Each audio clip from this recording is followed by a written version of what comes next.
Ferrari, qui termine donc en 3e position du championnat. J'ai mis, Leclerc 5e, Sainz 7e, parce qu'heureusement, les derniers Grands Prix nous ont permis de retrouver la hiérarchie logique chez Ferrari, parce que Carlos Sainz a passé un bon moment quand même devant Charles Leclerc cette saison. Là aussi, tu parlais de plusieurs moitiés, et même de 3 tiers dans la saison de Pérez. Clairement 2 moitiés pour Ferrari, où ça a commencé. Il y avait de la perf, même en Azerbaïdjan, mais bon, en course, c'était vraiment galère. Et la 2e moitié de saison, ils sont quand même bien récupérés et bien repris. C'est là encore tout le paradoxe. Ils finissent derrière Mercedes, mais ils finissent avec une meilleure impression que Mercedes, qui tient à 2 éléments pour moi. À la fois, effectivement, les progrès, notamment avec les évolutions reçues à partir, surtout d'Austin, où c'était visible. Et ensuite, la dynamique de l'opérationnel. C'est vrai que Ferrari a été très critiqué pour les arrêts au stand manqués, pour les stratégies manquées. Et c'était plutôt pas loin dans son faute, en tout cas bien meilleur que Mercedes en 2e moitié de saison. Donc, il y avait une très bonne dynamique du côté de Ferrari, la dynamique inverse de Mercedes. Et il y a surtout de la sérénité. En même temps, pourquoi la sérénité? Parce que l'on savait que Ferrari ne jouerait pas le titre cette année. Et donc, on sait que la sérénité Ferrari, c'est souvent oxymorique. En attendant, Vasseur fait du bon boulot. On espère qu'on lui laissera le temps de faire du bon boulot, ce qui est loin d'être acquis à Maranello. Ouais, en fait, c'est une saison contraire à Red Bull. En fait, c'est une saison où la voiture était extrêmement rapide sur un tour. D'ailleurs, on témoigne le nombre de pole position de Charles Leclerc, notamment.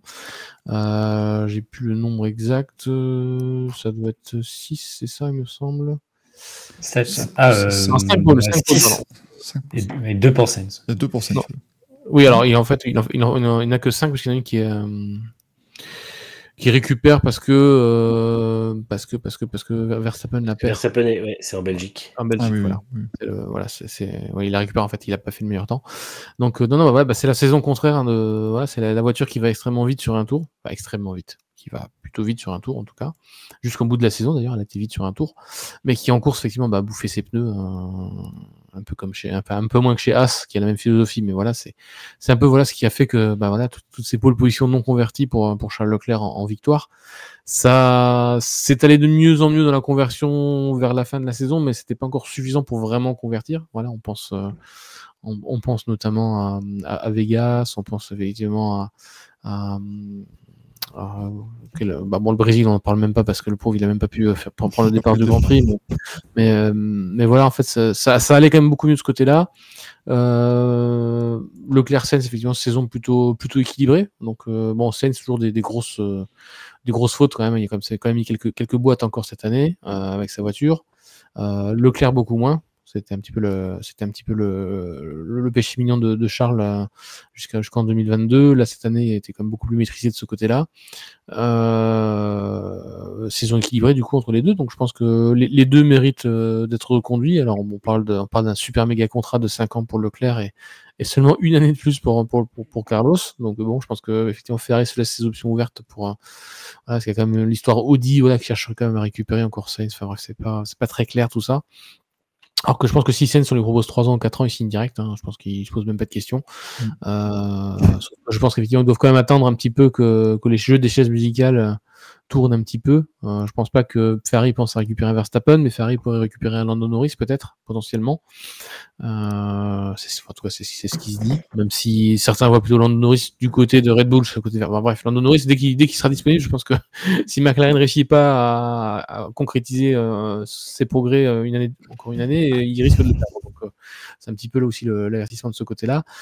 Et donc voilà, donc côté des pilotes, il n'y a rien à dire. Côté vitesse de la voiture, il n'y a rien à dire. Il y a des progrès côté gestion de course. Il y aura des modifications côté. Ça évolue un peu plus côté concept Red Bull au niveau de la voiture. Donc on peut s'attendre à la même tendance l'année prochaine. Et justement, vous parliez de Frédéric Vasseur. C'est vrai que pendant quelques courses, on s'est tous un peu posé la question de mais que fait Vasseur? Voilà, on voyait rien bouger, on voyait toujours des ingénieurs complètement perdus à la radio, on voyait toujours des stratégies un peu hésitantes au début. On se disait mais il n'y a rien qui bouge et tout. Mais finalement, en fait, c'est vraiment sur je dirais pas la deuxième partie de saison, mais à partir de un peu avant la mi-saison, qu'on a vu effectivement que la patte Frédéric Vasseur commençait à s'imprégner, on va dire, en tout cas de l'opérationnel, enfin de ce qui se passe sur les Grands Prix, parce qu'à l'usine, on n'a malheureusement pas cette vision de ce qui se passe à l'usine, mais on peut espérer qu'il apporte aussi cette sérénité de travail aux gens qui sont là.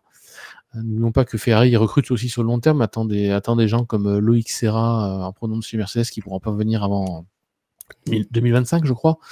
Donc, voilà, c'est du long terme. On espère quand même que ça ira mieux pour Ferrari en 2024. Enfin, on espère pas. Enfin, nous, on n'espère pas spécialement pour Ferrari. On espère pour tous les fans, pour la compétitivité de la Formule 1, que Ferrari ira mieux aussi l'année prochaine. Voilà, je sais qu'il y a beaucoup de fans forcément de Charles Leclerc en tant que francophone. Je pense que c'est tous à peu près contents de le voir performer. Donc, s'il pouvait avoir une place enfin capable de gagner quelques grands prix ou un peu plus que quelques grands prix l'année prochaine, on serait tous ravis. Donc voilà, en tout cas, ça a l'air d'aller sur la bonne direction, comme le disait Alex. Par contre, effectivement, il faut laisser maintenant le temps à Frédéric Vasseur de s'installer, de mettre sa patte et ne pas lui couper les herbes, l'aile trop tôt l'herbe trop tôt sous le pied, parce que c'est un peu ce qu'on a fait à Binotto, et il y a quand même pas mal qui le rappelaient que Binotto, il était quand même en train de remettre la Scuderia sur de bons rails, et que on l'a fait un peu payer pour une saison où ça a un peu dérapé, et alors que c'était quand même plutôt bon, quoi. On l'a fait payer pour sa com aussi, où il disait que tout allait bien. Ouais, mais c'est que la voiture n'est pas bonne. Oui, bon, c'est quand même la deuxième meilleure voiture du plateau, là, peut-être falloir. Binotto qui dit à Silverstone 2022 que le titre c'est mort, alors que Leclerc est à quelques points de Verstappen, je pense que ça, il le paye vraiment très cher. Mais par contre, non, Vasseur, moi j'ai été très critique sur lui, sur les 10 premières courses, je pense, où je trouvais que sa com était ultra violente envers Leclerc. Je ne comprenais pas trop pourquoi. Et puis oui, on avait du mal à voir les effets en fait de son management, mais c'est vrai que je pense que il a beaucoup de choses à observer. Il l'a fait et ça va beaucoup mieux maintenant. On a vu pas mal de dynamiques changer. Et ce qui est pas mal aussi, c'est un peu comme le constat qui se fait chez McLaren, on y reviendra après, c'est que il y a eu beaucoup de changements de fait avec assez peu de changements de personnel. C'est-à-dire que on dirait que, et c'est peut-être pour ça que ça a pris du temps, que Vasseur a mis une nouvelle dynamique sur une équipe déjà existante. Il s'est dit, on va pas tout changer, ce qui prendrait beaucoup de temps. Et finalement, on dirait que ça a quand même fonctionné, parce que l'opérationnel est vraiment bien meilleur en fin de saison qu'en début de saison. La stratégie aussi, mais je pense qu'il y aura des changements dans pas longtemps. Et globalement, après les philosophies de la voiture, ça marche aussi pas mal. Une fois qu'ils mettent le concept avec des pontons un peu plus standards, on va dire, la voiture commence à être de mieux en mieux, et je crois que c'est à partir du Canada après le Canada où elle a vraiment une gestion des pneus qui est meilleure. Je sais plus s'ils amènent un nouveau plancher, je crois. Et donc c'est vraiment, bravo à Ferrari d'un côté, parce que c'était pas gagné en fait en début de saison de se retrouver à lutter pour la seule victoire qui échappe à Red Bull, et finalement à lutter pour la deuxième place du championnat face à une équipe Mercedes qui a quand même mieux démarré, même si c'était pas non plus la panacée pour eux. Et après, maintenant, c'est sûr qu'il y a quand même du taf chez Ferrari. Ils vont repartir de loin. Ils amènent beaucoup de choses nouvelles sur la voiture l'an prochain. Donc, il y a toujours le risque que ce soit trop nouveau et un peu à côté de la plaque, mais aussi le potentiel chance que ce soit une vraie voiture qui soit bien meilleure, puisqu'ils ont appris du concept qu'ils ont évolué. Et en fait, faut pas oublier que le concept qu'ils ont amené en milieu de saison, qui était plutôt bon, était quand même limité par tout ce qui existait sur la voiture avant. Parce qu'en fait, quand on amène des nouveaux pontons, ça change tout l'ensemble aéro, donc ça change le rapport aux ailerons, ça change le rapport aux écopes, aux suspensions. Il y a vraiment tout un tas de choses qui sont impactées, et il faut bien se rendre compte que comme chez Mercedes, comme chez Ferrari et comme chez McLaren, c'est des voitures qui ont beaucoup évolué, mais toujours sur une base très lointaine de ce qu'elles étaient en fin de saison. Du coup, on n'a jamais eu un concept qui était totalement optimisé, on va dire, pour son fonctionnement. Donc ça, c'est vrai que c'est le gros point d'espoir pour Ferrari pour l'an prochain, en plus de cette dynamique dans l'équipe qui semble être vraiment meilleure, et même le moral, en fait, parce que on a vu en début de saison, tout le monde tirait un peu la gueule, il y avait quelques rivalités, on voyait que ça se tapait un peu dessus en direct, même si Vasseur faisait des sourires, il mettait des tacles énormes à la gorge de ses pilotes, donc c'était un peu violent. Et puis au fur et à mesure de la saison, on a vu quelque chose de plus vertueux arriver, et jusqu'à la fin de saison où finalement Vasseur a été dithyrambique sur Sainz quand il a gagné, fait ses pôles et tout ça, et dithyrambique sur Leclerc à la fin de saison quand Leclerc s'est réveillé et a vraiment repris les rênes de l'équipe. Et sur les dernières courses, on a vu non seulement qu'il était toujours là en qualif, il fait une fin de saison en termes de qualification qui est vraiment stratosphérique, puisqu'il fait sur les 5 dernières courses premier, deuxième, et en plus de ça, il était vraiment peut-être plus volontaire dans tout ce qui était stratégie, choix, etc. Et c'est ce qui lui manquait jusque-là. Donc maintenant, on espère que la voiture va être bonne l'an prochain pour qu'on puisse voir si Leclerc a toujours ce côté très très bon en course et à la fois un peu plus de constance, ce qui ferait en fait de lui un candidat au titre. Et puisqu'on est une émission quand même de fin de saison, on peut rendre hommage à Carlos Sainz, qui est le seul à avoir réussi à battre Red Bull avec son incroyable Grand Prix de Singapour, où il a impressionné tout le monde avec sa technique du DRS. Donc, très intelligent. Voilà, C'était très fort. il n'a pas fait une meilleure saison que Leclerc, mais ça a été un Grand Prix absolument exceptionnel de sa part, y compris ses essais libres, y compris les qualifications.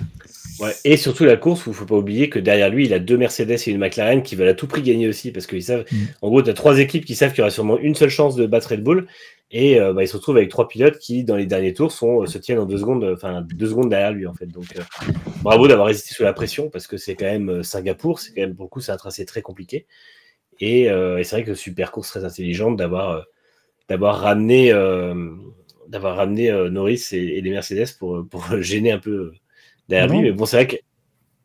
Termine. Non, mais c'est vrai que j'ai pas mal de choses à dire sur Sainz, notamment négatif, sur sa gestion de la piste.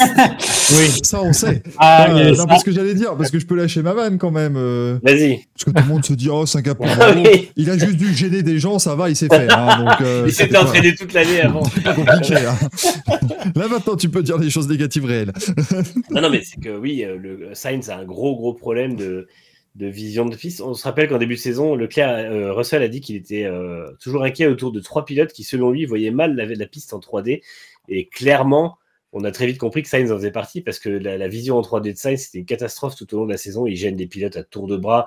Il manque d'en mettre dehors. Il en met dehors parce qu'il ne faut pas oublier que à Zandvoort, il fout Piastri hors de la piste. Il y a encore des gens qui ont réussi à dire que c'était la faute de Piastri, mais peu importe.